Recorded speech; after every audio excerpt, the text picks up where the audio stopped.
Fascist যারা ছিল তারা দেশটাকে ধ্বংস করে চলে গেছে, অর্থনৈতিক অবস্থা লুটপাট করে নিয়ে গেছে, বিদেশে টাকা পাচার করেছে, ব্যাংকগুলো লুট করে নিয়েছে, আমাদের শিক্ষা প্রতিষ্ঠানগুলোকে ধ্বংস করে দিয়েছে।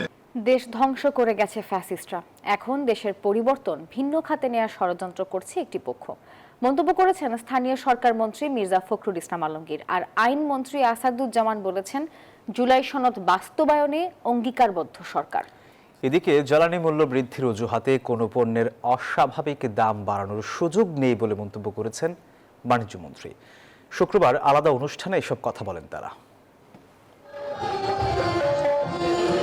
নওগাঁর আত্রাই উপজেলার পতিশরে বিশ্বকবি রবীন্দ্রনাথ ঠাকুরের জন্মজয়ন্তী অনুষ্ঠানে যোগ দেন স্থানীয় সরকার, পল্লী উন্নয়ন ও সমবায় মন্ত্রী মির্জা ফখরুল ইসলাম আলমগীর। বলেন, ফ্যাসিস্টরা দেশের অর্থনীতি, শিক্ষা, স্বাস্থ্য ও প্রশাসনিক সহ সব ব্যবস্থাকে ধ্বংস করে দিয়ে গেছে। ফ্যাসিস্ট যারা ছিল তারা দেশটাকে ধ্বংস করে চলে গেছে, অর্থনৈতিক অবস্থা লুটপাট করে নিয়ে গেছে, বিদেশে টাকা পাচার করেছে, ব্যাংকগুলো লুট করে নিয়েছে, আমাদের শিক্ষা প্রতিষ্ঠানগুলোকে ধ্বংস করে দিয়েছে।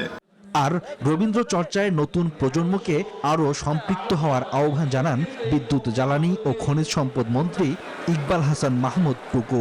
বাংলা সাহিত্যে কিন্তু স্মরণ করি, রবীন্দ্রনাথকে স্মরণ করি, তার কবিতা, তার গান বাঙালির মনে আছে। খুলনা জেলা আইনজীবী সমিতির এক অনুষ্ঠানে আইনমন্ত্রী বলেন, আলাদা সচিবালয় গঠনে যাচাই বাছাই করে সিদ্ধান্ত নেওয়া হবে।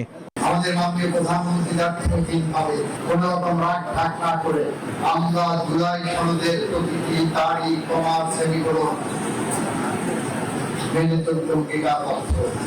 এদিকে সিলেটে জেলা পরিষদ ন্যাচারাল পার্ক পরিদর্শন করে বাণিজ্যমন্ত্রী বলেন, জ্বালানির দামের অজুহাতে কোনো পণ্যের অস্বাভাবিক মূল্য বৃদ্ধির সুযোগ নেই। বাংলাদেশের স্বার্থের অনুকূল নয়, তাহলে সেই ধারা সংশোধন করার সুযোগ এই চুক্তির ভিতরেই রয়েছে।